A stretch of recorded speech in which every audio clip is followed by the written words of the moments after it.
কাপড় মেলতে আসছিলাম। সকাল হয়ে গেছে, তো ছেলে মেয়ের যেই কাপড়গুলো থাকে নোংরা করে ফেলে সেগুলো।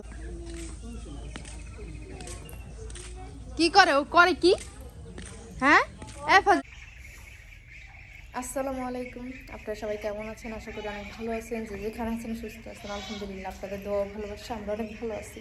তো প্রতিদিনের মতো চলে আসলাম আপনাদের জন্য আরেকটি নতুন ব্লগ নিয়ে। আজকে ব্লগটা স্টার্ট করলাম হচ্ছে সকাল সকালে। আজকে তো মঙ্গলবার, বাড়িটা আজকে মানে সব কিছুতে জমজমাট থাকতো যদিও, কিন্তু ভাগ্যের কি পরিহাস, সেটা ওলটপালট হয়ে গেছে। তো যদি মানে সব কিছু ঠিকঠাক থাকতো তাহলে তো আজকে অনুষ্ঠানের একটা পার্ট থাকতো, আসলে ভাগ্যে নাই। তো বাড়িটা একেবারেই খালি। আর ছোটো কাকি বাড়ি থেকে আজকে আবার চলে যেতেছে, সে হচ্ছে তার মেয়েদের কাছে যাইতেছে। কাকি আর আগে যেতে চাইছিল, বাট আমার মেয়ের অনুষ্ঠানের জন্য তারে যাইতে মানা করছিলাম, এই জন্য যায় নাই। তো যেহেতু এখন অনুষ্ঠান, কি করব না করব সেই ব্যাপারে এখনও ডিসিশন নেওয়া হয় নাই, যে এখন করব না কয়েকদিন পর করব না আরও লেট হবে, কোনোটাই তো বলতে পারতেছি না। কারণ আমি তো একা বাড়িতে, আমার হাজব্যান্ড আসলে তখন তার সাথে কথা বলে হচ্ছে বোঝা যাবে যে কি করা যায়। তো এই জন্য হচ্ছে কাকি চলে যেতেছে, আর আমি হচ্ছে একেবারে একা বাড়িতে। সেজু কাকি আছে, কালকে হচ্ছে সে একবার মানে তাদের বাসায় গেছিলো, পরে আবার আসছে। তো কাকি আর আমি হচ্ছে মিলে রান্নাবান্না করব। তো সকালে হচ্ছে উঠে কিছু বাসি কাজ করছি, তারপর খাবার দাবার খাইলাম। তো যাই হোক, আসলে বাড়িটা পুরো ফাঁকা। আজকে অনুষ্ঠান হলে কত মজা করতো সবাই মিলে, তারপরে কিন্তু সবাই আসছিল, অনেক মজা হই হুল্লোড় করতেছিল। কিন্তু মাঝখান থেকে সব কিছু এলোমেলো হয়ে যাওয়াতে হচ্ছে অনুষ্ঠানটা এখন বন্ধ আছে। আসলে আমার খুব খারাপ লাগতেছে। আর সবাই আমার বর্ণনার জন্য দোয়া করবেন, আপু যেন ভালো থাকে, সুস্থ থাকে। জানি না তার পরিস্থিতি এখন কেমন, আর আমি আপুকে ফোন দিই নাই, যদিও আমার হাজব্যান্ডকে ফোন দিয়ে হচ্ছে জানার চেষ্টা করতেছি কি হচ্ছে না হচ্ছে। কারণ তাকে ফোন দিই নাই, কারণ সে একটু ডিপ্রেশন আছে, সেটা তো সবাই বুঝতে পারে। এই জন্য হচ্ছে আমি তাকে দিই নাই, আমি আমার হাজব্যান্ডকে ফোন দিয়েই জানার চেষ্টা করতেছি। এই যে বাবা, সব আনন্দই হচ্ছে মাটি হয়ে গেল একেবারে। আর আমার বেশি খারাপ লাগতেছে, আমি তো যাইতে পারলাম না, কারণ আমার ছেলে মেয়ের জন্য আমি যাইতে পারি না। সেখানে কি পরিস্থিতি সেটা আমি জানিও না। দেখেন আমার ছেলের কাজ, তার এই দুষ্টামি ফাজলামি ছাড়া সে থাকতেই পারে না। তো এই জন্য হচ্ছে আরো বেশি খারাপ লাগতেছে। মানে নানি কাছে দাও, নানি কাছে দাও, নানি একটু পর চলে যাবে। এই জন্য হচ্ছে আমি আমার মাকে আইনে রাখছিলাম, কারণ এই 2টা দিন আমি 2টা ছেলে মেয়ে নিয়ে পাগল হয়ে যাবো। এই জন্য আর সেইখানে গেলে আমাকে নিয়ে হচ্ছে একজন মানুষের ব্যস্ত থাকতেই তো, কারণ আমার ছেলে মেয়েকে, আর ওরা হচ্ছে প্রচুর পরিমাণ দুষ্টামি করে, আমার ছেলে বিশেষ করে। এই জন্য আমি যাই নাই। কিন্তু সেইখানে তারা কি অবস্থা আছে, কেমন আছে, সেটা আমি যতটুকু পারি আমার হাজব্যান্ডের কাছ থেকে নেই। তো সবাই আমার ননদের জন্য দোয়া করবেন। আসলে তারা তো মানে মন খুলে আনন্দ করার জন্য এখানে আসছে তার ভাতিজির অনুষ্ঠানে, কিন্তু মাইমার এই অবস্থায় হচ্ছে এরকম হচ্ছে। আসলে মাইমাকে দেখলে বোঝাই যায় না যে তার ভিতরে অনেক অসুখ বাসা বাঁধছে। কিন্তু যতটুকু শুনলাম ভাইয়ের কাছ থেকে, তার ডায়াবেটিস, তারপর হার্টের প্রবলেম, এগুলো আমি জানতাম না। আসলে সে কিন্তু অনেক স্ট্রং থাকতো, তাকে দেখলে বোঝা যেত না যে তার এই প্রবলেমগুলো আছে। আর সবার সাথে ওরকমভাবেই চলাফেরা মেলামেশা করতো, মনেই হতো না যে সে একজন মানে অসুস্থ মানুষ, তার ভিতরে এতগুলো রোগ আছে। কিন্তু আছে না, অনেকেই এরকম আছে যে দেখে বোঝা যায় না, কিন্তু ভিতরটা অনেক কিছুই থাকে। তো যাই হোক, সবাই মাইমার জন্য দোয়া করবেন, সে যেন বেহেশত নসিব পায়।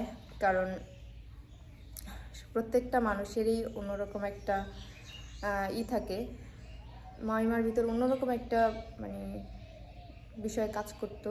সেটা আমি তাকে 2বার দেখে বুঝতে পারছি। প্রথম আমি তানের অনুষ্ঠানে ঢাকায় গেছি, তখন হচ্ছে তাকে দেখছি। আর দ্বিতীয়বার হচ্ছে তানজিলার বিয়েতে গিয়ে দেখা হয়েছে, যতটুকু ছিলাম 1 সপ্তাহ, তখন দেখা বুঝছি। এরপর আমি কখনো দেখি নাই তাকে। তো যাই হোক, যা হওয়ার হয়ে গেছে। আর বিশেষ করে বেশি খারাপ লাগতেছে কি হচ্ছে না হচ্ছে ওখানে, আর আমি তো এখানে একা। বাড়িটা পুরো ফাঁকা, যেখানে আজকে সবার এখানে হই হুল্লোড় মজা আনন্দ করার কথা, সেখানে মাইমা চলে যাওয়াতে সব কিছু এলোমেলো হয়ে গেছে। আপুরা কিভাবে মানে সময়গুলো পার করতেছে কিছুই বুঝতে পারতেছি না। আমি একা আছি, আর আমাদের ফ্যামিলির সবাই তো এখানে, শুধু আমি একা। মানে বারবার ওইগুলোই মনে পড়ে যে তারা ওইখানে কি করতেছে না করতেছে, কিভাবে সময়গুলো যাচ্ছে। তো যাই হোক, সবাই আমাদের ফ্যামিলির জন্য দোয়া করবেন। কিছু বলার নাই আসলে, সব কিছুর মধ্যে হচ্ছে সব কিছুই এলোমেলো হয়ে গেছে। আমি জানি না যে কি হবে আদৌ মেয়ের অনুষ্ঠানের বিষয়টা, কি করব না করব, কিন্তু আমি এতটুকু বুঝতে পারি এই সময় আমার মেয়ের অনুষ্ঠানটা একেবারেই সম্ভব না কোনো কিছু করার, আমার আত্মীয় স্বজনদের নিয়ে। তো যাই হোক, বেশি কথা নাই বলি, যদি আমার কথায় কাজে ভুল ত্রুটি হয় অবশ্যই ক্ষমা দৃষ্টিতে দেখবেন, কারণ মানুষ বলতেই ভুল হয়। কাপড় মেলতে আসছিলাম, সকাল হয়ে গেছে, তো ছেলে মেয়ের যেই কাপড়গুলো থাকে নোংরা করে ফেলে সেগুলো হচ্ছে তাড়াতাড়ি করে ধুয়ে নিই সকালবেলা, তারপর দুপুর টাইমে গোসল করার সময়ও ধুয়ে দিই। বাকিটা যা থাকে সেটা হচ্ছে আবারও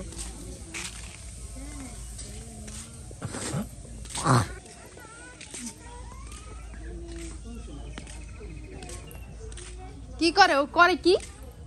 হ্যাঁ এ ফাজিল, আর মুখটা কি করছে দাও না। এই আর এক স্যার আমার মারে আর যা লাগতেই থাকে, আমি বুঝি না কিছু।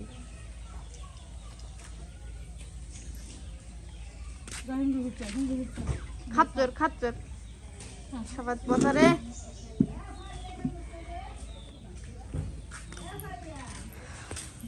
ভালো দিয়েছিলাম, খুবই খারাপ। দুয়েরটা আলু দিব নি সবাই তালিকা।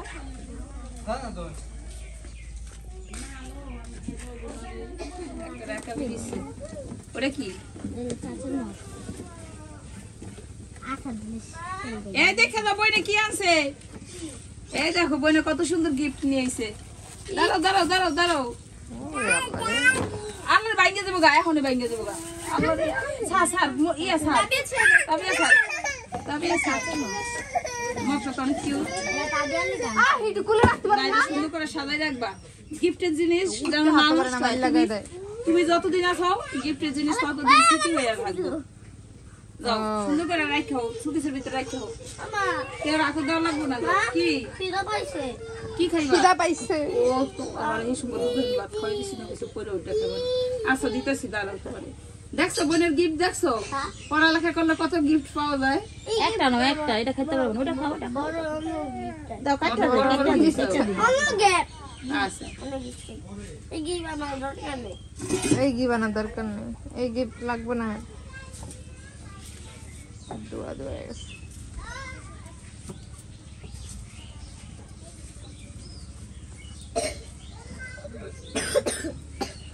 তুমি কই যাও?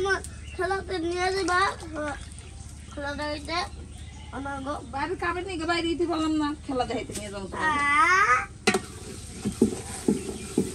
এই লাগাই দিব নি তোমার কাকার দোকানে দিও, যে কাকা মাঠে শুক লাগাই দিও, শুক আছে।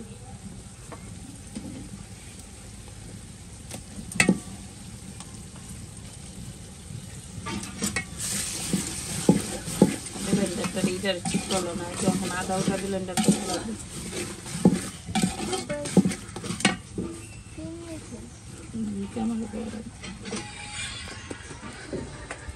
খালি চাইলারে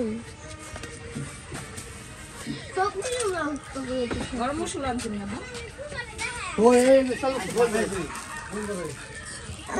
দাদা সব কিছু আনতেছে দি আজকে, আজকে সব কিছু আনতেছে কে? অনুষ্ঠান আমার কিছু দেবো না। পালকি পালকি বাড়া গেছে হ্যাঁ ওই কথা আছে পরে এই বাবা কবে হ্যাঁ বুধবারই হ্যাঁ বুধবার বুধবার না তো মঙ্গলবার মঙ্গলবার আল্লাহ বাবা এই কয় বুধবার আমি হেরে বুধবার বলি বুধবার তো অনুষ্ঠান নেই আমরা বুধবার আমার এটা বুকাল দিতে তো করে ধর ধর ধর ধর একটা ঠিক আছে। নাম্বার নিয়েছেন না?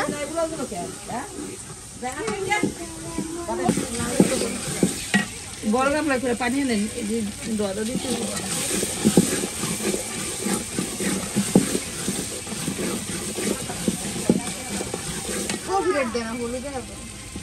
কতক্ষণ পরে দিয়া দিব।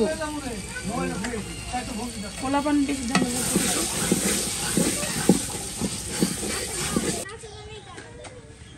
দান হইলো পুরস্কার দেওয়া হইতেছে দাদা এটা তোমার দাদারে পানি খাইতে আর ই করতে দিও বলো নামতে লিগে আমরা গাইছি নাম পাঠি পারে না করলে লোক এমনি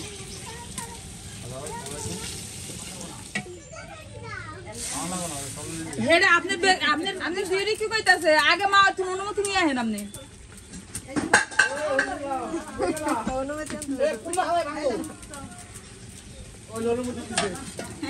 আগে অনুমতি না এই তোমরা হাওয়া ভাঙো কি রে? কে লাইক করছিস